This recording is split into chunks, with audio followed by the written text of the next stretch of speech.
মা, আমি আসছি, আমার লেট হয়ে গেছে। ও ঠিক আছে, সাবধানে যাস বাবা। বলছি কি, আজকে নাইট ডিউটিটা না নিলে হতো না? বাইরে যেসব চলছে। কেন মা, তুমি কি আমাকে নিয়ে টেনশন করছো? আরজি বলে মৌমিতা দেবনাথ দিদির সাথে যেটা ঘটেছে সেটা নিয়ে আমাকে নিয়ে টেনশন করছো? হ্যাঁ, তোমার টেনশন করাটা স্বাভাবিকই, কারণ তুমি তোমার মতো আরো হয়তো 5 জন মায়েরা তার মেয়েকে নিয়ে একই টেনশন করছে।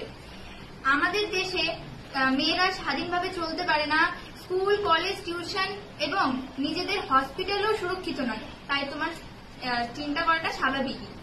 এই যে আমরা দুদিন আগে 15ই আগস্টে স্বাধীনতা দিবস পালন করলাম, এটার কি মূল্য আছে?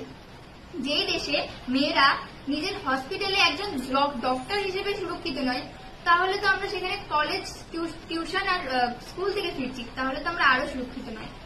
তো আমাদের মায়ের বাবার একটাই টেনশন, আমার মেয়েটা কি ঠিকঠাক বাড়ি ফিরছে, বাড়ি ফিরতে পারবে কি আদৌ? যেদিন এই দেশে মেয়েরা সুরক্ষিতভাবে বাড়িতে টিউশন, কলেজ এবং হসপিটাল থেকে বাড়ি আসতে পারবে নিশ্চিন্তে, লেট নাইট হোক, কিন্তু নিশ্চিন্তে বাড়ি ফিরতে পারবে, সেদিন হবে এই দেশের আসল স্বাধীনতা। মা, আমি আসছি,